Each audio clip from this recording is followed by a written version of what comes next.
Everybody knows you should train your legs, lungs, and core to feel stronger in the mountains. But rarely do people focus on the one thing that actually interfaces with the terrain you're moving through, your feet and ankles. And how you move on and off trail is 100% dictated by how well your joints move and how stable they are.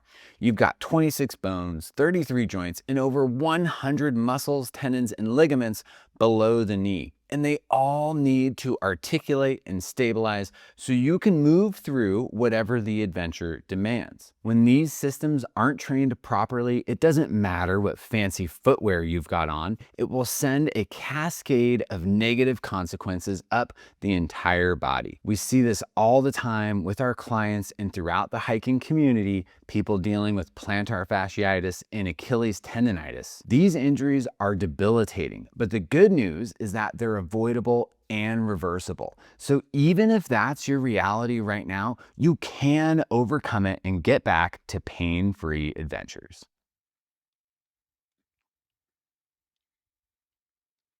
My name is Mikey Bell with Outdoor Adventure Training, and this is a resource we've been wanting to deliver for a long time, so we're really excited to introduce our Mountain Ankle series. This is a set of videos and resources built to support you in building strong and functional feet and ankles for a lifetime of adventure. Today, we're just laying down the foundation of why ankle and foot health is so important for your longevity as a hiker, and we're going to introduce 3 simple tests that you can perform at home today to identify where you're at with your foot and ankle mobility, stability, and strength. And over the next couple of weeks, we'll get into how to address what you find in your tests and ultimately how you can improve your ankle and foot mobility, stability, and strength. When your feet and ankles can't articulate to match the terrain that you're moving through, your body is forced to compensate.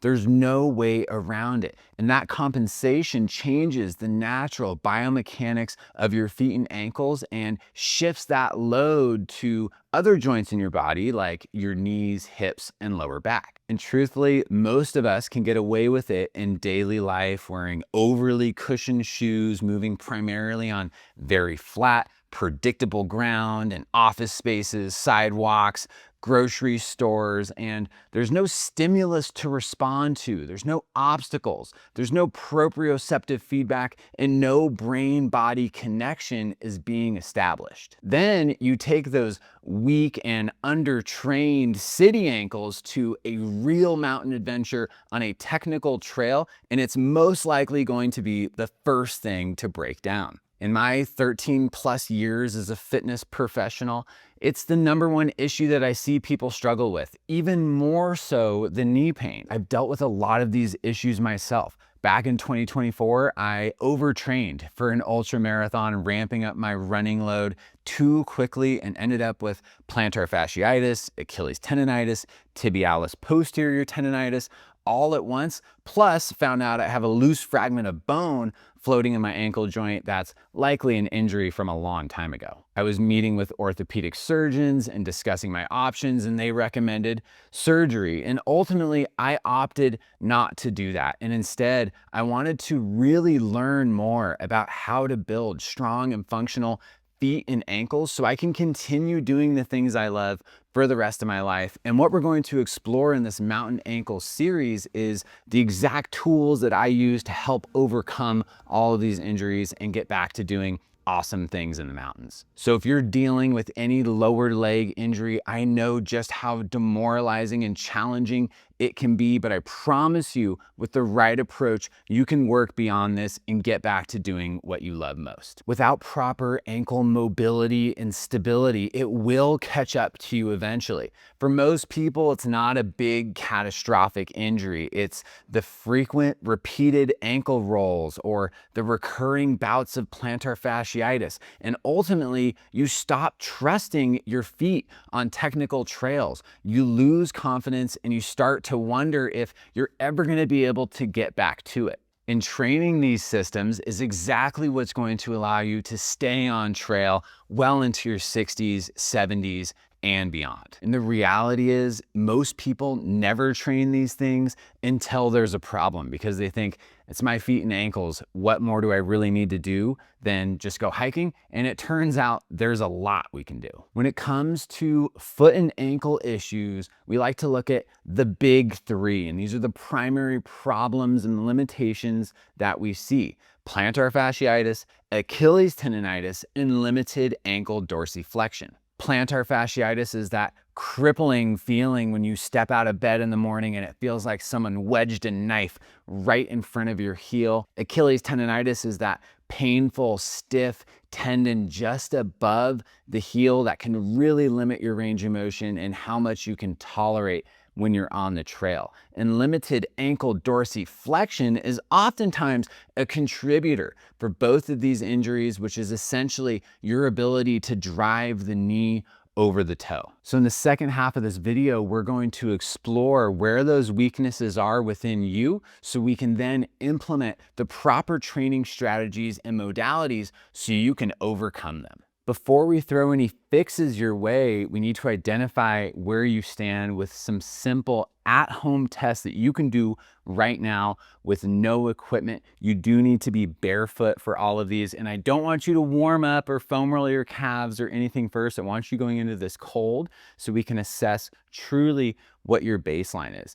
For this first test, we're going to be testing mobility, and all I did was put a piece of electrical tape on the floor and use a ruler and measured out 1, 2, 3, 4, 5, and 6 inches. And for this test, all we're going to do is line our toe up on that first 1 inch mark. And the only rule for this test is your heel has to stay grounded. If your heel comes up off the ground, you've gone too far. So we're going to start with 1 inch, and I'm just driving that knee over my second and third toe. Don't let it flare out. Don't let it collapse in.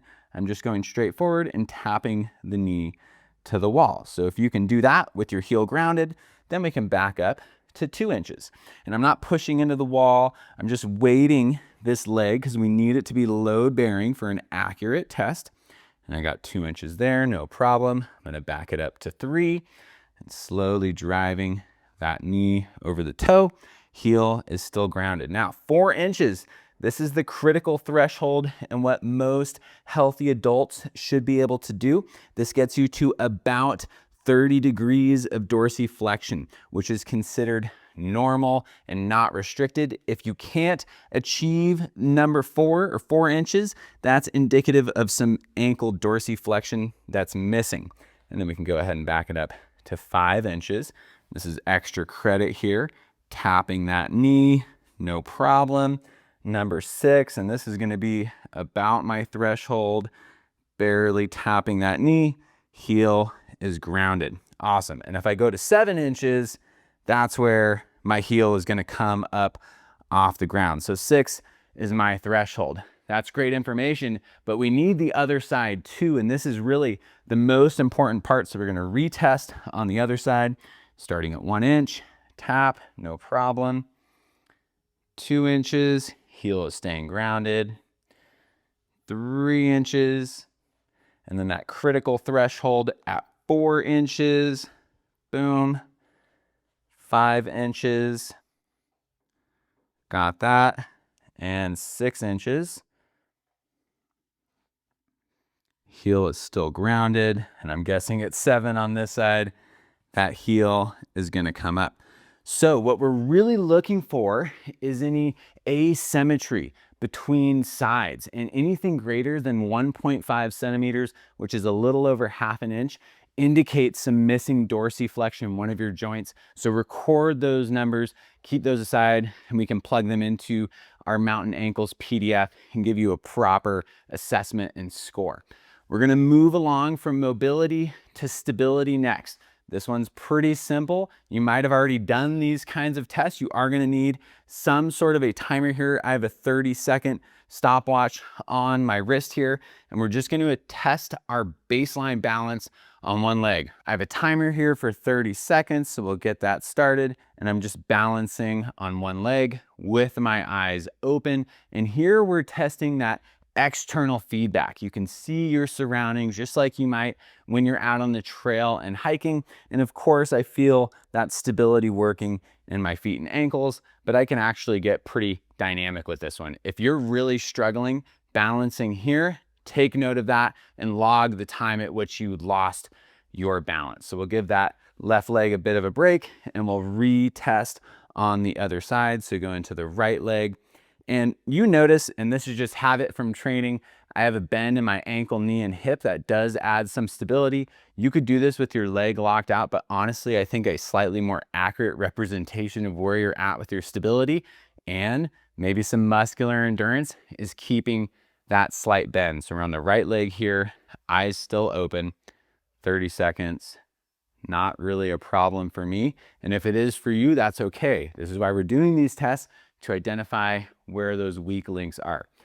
Okay, now the real test is repeating this with your eyes closed, and make sure they're closed. If you can't hold yourself accountable, put on a blindfold, but you're only cheating yourself. So here we go. Left leg, restarting my timer, and I'm gonna close my eyes. And you'll notice almost immediately you might start to lose your balance. So now we're relying on internal feedback. That's that proprioceptive awareness, that brain-body connection to all of the smaller stabilizing muscles in the feet and ankles. And I certainly feel it working a little bit more. If you fall out of it, open your eyes and log your time. Nice. And then we'll retest eyes closed on the other side. So here we go, restarting my timer, right leg, eyes closed.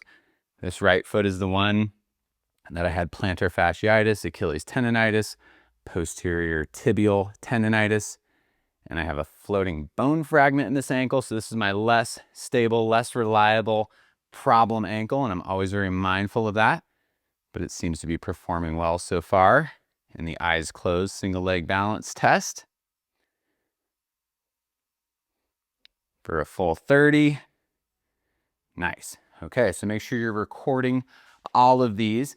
Next, we're going to move on to our final test, which is strength. We're just going to do a simple single leg heel raise. You cannot use any external support to take weight off. However, you can keep your hand near a wall. We're not testing your stability and balance. We're going for strength. So if you struggled in the balance, we still want an accurate strength assessment. So I'm okay with you keeping your hand on a wall. So I'm going to go left leg first, and we're going to maximum range of motion. That doesn't mean you need to get as high as you possibly can, but we're looking for full plantar flexion, and we're counting reps. We're going nice and controlled on the way up and the way down. If you come up and kind of fall out of it, then you don't count that rep. It needs to be a clean rep all the way up, controlled on the way down. Make sure with your foot, you're not pushing out to the side. That's not a heel raise. It needs to come straight up. Knee is still tracking over the big toe. So really what we're going for here is to identify how many of these you can do with clean form. And really the true test is going till failure. And failure doesn't mean you physically can't do another rep. It means you can't do another quality full range of motion all the way up and coming back down. So make sure you're logging your reps. I've been talking too much. I haven't been counting. I'll do a few more. Although I have tested this and kind of the threshold, and it varies from men and women. Women, healthy adult women, should be able to reach about 21.